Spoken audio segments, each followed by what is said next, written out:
Hi everyone, welcome back to Mineral City TV. It's a beautiful day here in Tucson. We're in Building D in front of room D18, home of Rocko Minerals, which is where you can find me most of the time if you're wandering through Mineral City. I've been working with Rocko for years, and it's a pleasure to do this interview. So if you have the mineralogical record coming to your house, you hopefully have received your special edition Balmat. And it's a great, great copy with some wonderful information and history about the mine. We're going to go ahead and talk with Rocko, who is the main supplier of this material coming out right now, and I think you're going to be excited to see some of these pieces. Let's go on and have a talk. Thank you, Rocko, Ray, for being on the show. my So, pleasure. real quick, let's talk about the special issue that's going on. Maybe we can zoom in on this picture of Rocko himself in the mine at Balmat. Looking sexy in his jumpsuit there. Oh, it's sexy as can be. All right, well, tell us a little bit about your connection with the mine and the history of this new find. Well, right now my connection with the mine is I have a contract that any specimens they bring out I will buy, and they've been very accommodating and been bringing out specimens when they could in context with their pressure to mine as much zinc as possible. And so far we've had great success and gotten a lot of things brought up from underground. So there was a halt in the crystals coming out for the last few months, though. You know how and why that happened? Yes, there was a halt. There was a hurricane I guess it was in the spring, and the hurricane was severe up in that region and caused a bit of flooding. So with the flooding came problems underground, and they had to shut down in order to repair whatever problems came up with electrical and other incidents. And then they also had breakdowns with the crusher and with the hoist. So third quarter was somewhat of a disaster for them, and fourth quarter they went on 7 days a week, super busy, trying to get their ore production up. And by the end of the fourth quarter, they did succeed in doing that. Awesome. Well, hopefully we'll be getting more stuff coming out soon. Let's take a look at a couple pieces that we have in this case. Merrick can come on over. Great collection of lots of the different materials that are found in the mine. Rocky, you want to tell us about just a couple pieces in here? Okay, we've got some sphalerite with calcite. We've got some calcites. Most of the calcites came from 4051 level. The sphalerites that you're looking at, most of them came from what was known as Ruby Ridge. They might be associated with calcite or sometimes with quartz as well. Then you're on the shelf below it, there are some other sphalerites that came out of 4075. That would be these couple over here. And for those curious, the 4075, he's talking about 4,075 feet underground. This is a deep, deep mine.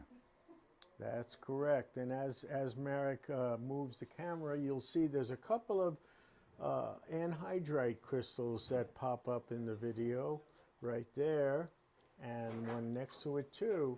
And these anhydrite crystals represent some of the best in the world. They don't occur too often in that crystal form. There's one of the few faceted sphalerites we had cut out of some of those single crystals. Those are beautiful. And as you see, more large calcites. These also, that one, and then this calcite that he's focused on now actually came from the first ore body that produced crystals. Let's see, oh man, I forgot the name of that ore body. The lower molar is where the others come from. The Newfold. The Newfold, oh, thank you, Ray. So that one crystal was the Newfold ore body, and these are from lower molar. All right, well, let's close down this. below, Oops. one more Oh, yeah, I below. forgot. That's a good look. We should look at that. This is a giant halite crystal with sphalerite on top, and you can see within it you have boxwork calcite with sphalerite on the calcite as an inclusion in this large super large halite specimen. Well, you can't walk into the room without noticing this humongous, beautiful lavender colored crystal on the pedestal.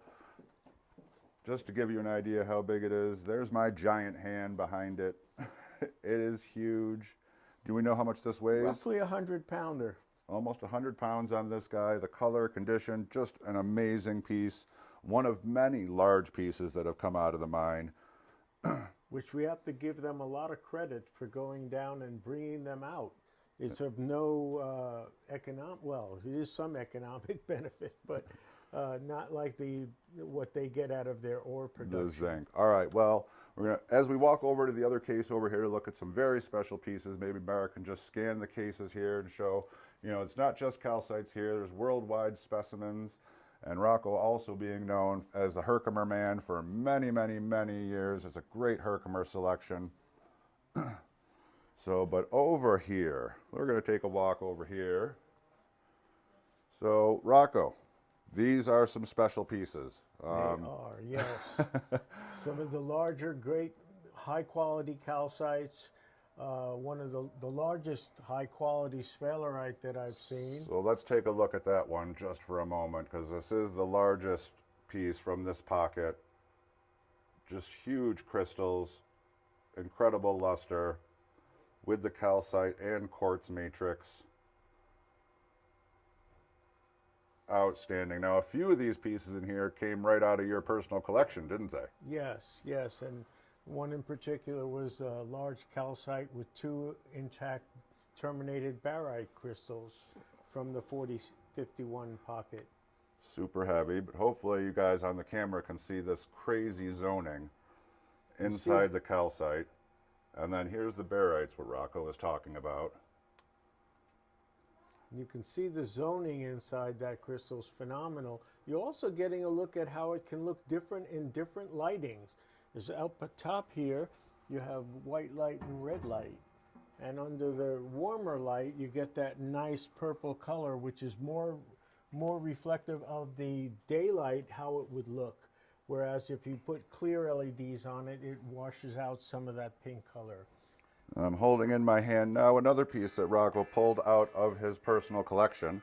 We've got someone's alarm going off. That's okay. Everyone's fine.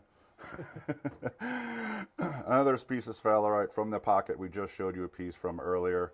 I don't know, hopefully you guys can really see the color and luster and gemminess of these crystals. Super gem quality.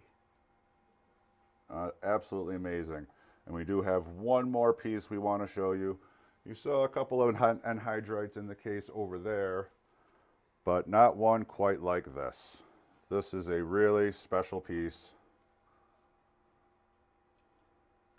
It's a twin. It's got really cool zoning in it. You just don't see those, well, ever anywhere. Yeah, this is super world class. We love that rock. So, well, it was a great show and great talking with you again, telling everyone about these amazing calcites. Thanks for being on the show. My pleasure. Thank you, Ray. Thank you, everyone at home, and we will see you next time.